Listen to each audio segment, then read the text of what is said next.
آخری بات سن لیں، ہم یہ کہتے ہیں کہ عورتوں میں ولیہ نہیں ہوئی، عورتوں میں پائی کی بزرگانہ ہوئی، بہت ہوئی۔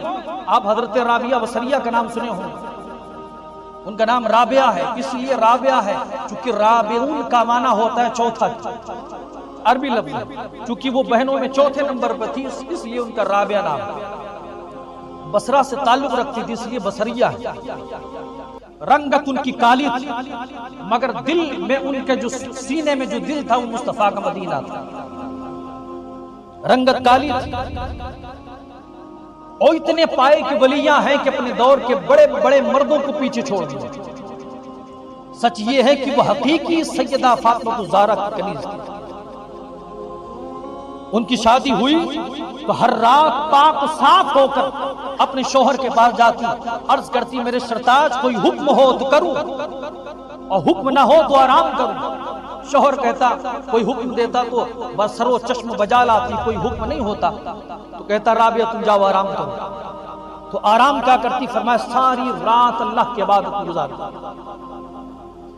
ایک رات ان کا شوہر اٹھا، آنکھ کھل گئی اس کی، بیچ رات میں دیکھتا کیا ہے، رابعہ مصلی پر بیٹھ کر اللہ کے حضور رو رہی ہے اور کہتے الہی تو نے جسم ایک بنا دیا اور مالک دو بنا دیا، جسم ایک بنا دیا مالک دو بنا دیے، خاوند کی خدمت کروں تو تیری رہ جاتی ہے، تیری خدمت کروں تو خاوند کی رہ جاتی ہے۔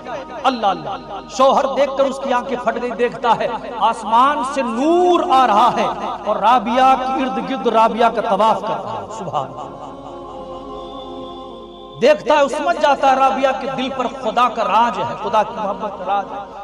صبح ہوئی، شوہر نے کہا جا میں نے آزاد کر دیا، جتنا جی چاہے اپنے رب کو یاد کر لے۔ سبحان اللہ، جتنا جی چاہے اپنے رب کو یاد کر لے۔ اب رابعہ کا یہ حال تھا، ساری رات فرائض کے علاوہ آپ نمازیں پڑھتی، شریعت کی پابندی کے ساتھ زندگی گزارتی اور ہر رات 500 رکعت نماز نفل پڑھتی۔ نماز نفل 500 رکعت پڑھ کے لیٹتی، آنکھیں بند ہوتی پھر کھلتی، وضو کرتی، تہجد پڑھتی۔ یہ حال تھا، کل کی ماں بہنوں کا یہ حال تھا۔ اللہ اکبر۔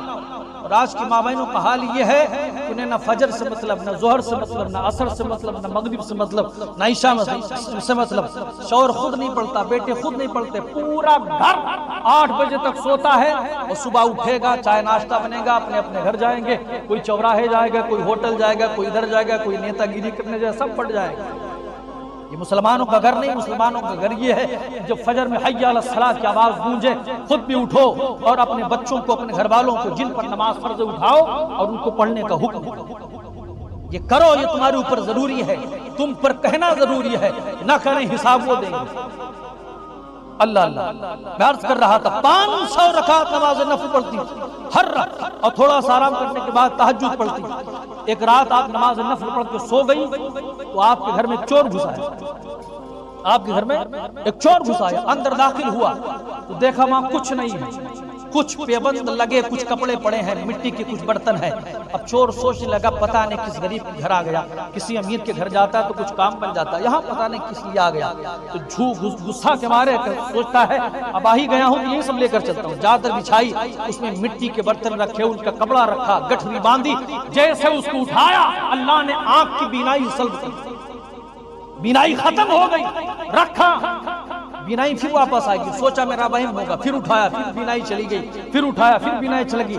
اسی طرح کئی بار ہوا، آواز آئی بدبخت نادان تو کیا سمجھ رہا ہے میری رابعہ سو رہی ہے، تو کیا رابعہ کا رب بھی سو رہا ہے؟ میری رابعہ سو رہی ہے تو کیا رابعہ کا رب بھی سو رہا ہے؟ بدبخت، یہ 500 رکعت نفل پڑھ کے سوئی میری بندی، رو کر مجھے خوش کر کے، مجھے راضی کر کے سوئی، میں اس تک شیطان کو نہیں آنے دیتا، تیری کیا جرأت ہے جو اس تک آ جائے؟ اللہ اللہ۔ اب وہ ڈر کے مارے تھر تھر کانپا، گٹھری چھوڑی اور کہا میں کسی ولیت کی بارگاہ میں آ گیا، لب کا دروازے کی طرف۔ اللہ اللہ، حضرت رابعہ بصریہ کی آنکھ کھل گئی، آپ نے مڑ کر کہا کہ بیٹے خالی آیا تھا، خالی نہ جا، کچھ لیتا جا، خالی آیا تھا میرے بیٹے، خالی نہ جا، کچھ لیتے جا۔ اللہ اللہ، میں تجھے ایسا دروازہ بتاتی ہوں کہ جس دروازے پر جائے گا تو جتنا مانگے گا، جو مانگے گا وہ تجھے دیا جائے گا۔ سبحان اللہ۔ اب وہ چور سمجھا کہ کسی امیر کے دروازے کو بتانے والی ہے یہ بوڑھی اور اللہ اللہ وہ قریب آیا کہنے لگا تیرے چہرے سے معلوم ہوتا ہے تو بڑی سچی ہے، تیرے چہرے کی چمک و نور سے پتہ چلتا ہے تو جھوٹ نہیں بولتی، کون سا دروازہ ہے؟ آپ نے فرمایا کہ دروازہ بتاؤں گی، پہلے مجھ سے وعدہ کر جو میں کہوں گی وہ کرے گا۔ کہا جو تم کہو گی وہ کروں گا، کیونکہ مجھے نہیں لگتا آپ جھوٹ بول رہی ہو۔ آپ نے فرمایا میرا لوٹا رکھا ہے اس میں پانی بھرا ہوا ہے، میں تجھے وضو کراتی ہوں، وضو کرا کے 2 رکعت بنیت توبہ نماز نفل پڑھ اور 2 رکعت پڑھنے کے بعد چوری کر، پھر دیکھ تیری چوری میں تجھے دینے والا کو عطا کرے۔ آج نفل پڑھ کے چوری کرنی ہے، اللہ اللہ۔ اب وہ سوچنے لگا کہ چلو ٹھیک ہے آج نفل پڑھ کے چوری کرتا ہوں۔ حضرت رابعہ بصریہ نے اپنے پانی سے اسے وضو کروایا، کروانے کے بعد اس سے کہا کہ نیت کر، نیت کیا، قبلے کی طرف منہ کروا دیا، ہاتھ بندھوا دیا، اور جب وہ قیام سے رکوع میں گیا، رکوع میں سجدے میں گیا، رابعہ نے آسمان کی طرف آنکھ اٹھائی، کہا میرے بندے اس کمزور بندی نے ایک بدبخت کو تیرے سامنے جھکا دیا ہے، جھکانا میرا کام ہے، اب قبول کرنا تیرا کام ہے۔ سبحان اللہ، جھکانا میرا کام ہے، قبول کرنا تیرا کام ہے۔ آواز آئی رابعہ تیری محبت کی قسم، جب یہ تیرے بدنی کے پانی سے وضو کر رہا تھا تو میری رحمت اس کے دل کے وضو کرا رہی تھی۔ سبحان اللہ، اللہ اللہ۔ اللہ نے فرمایا غیب سے ندائی رابعہ غم نہ کر، تو نے جھکا دیا ہے، اب یہ جھکنے سے پہلے جب اٹھے گا تو میں اس کو اپنا ولی بنا دوں گا۔ یہ کل کی ہماری تاریخ ہے، اگر آج بھی دہرانا چاہتے ہو ہماری ماں بہنوں سے گزارش ہے وہ شریعت کی پابندی کریں، اور اس میں سب سے بڑا جو ہاتھ ہوگا وہ ان کے مردوں کا ہوگا، ان کے بھائیوں کا ہوگا، ان کے رشتہ داروں کا ہوگا۔ اللہ تعالیٰ ہم سب کو صراط مستقیم پر چلنے کی توفیق عطا فرمائے، ہم سب کو نیک عمل کرنے کی توفیق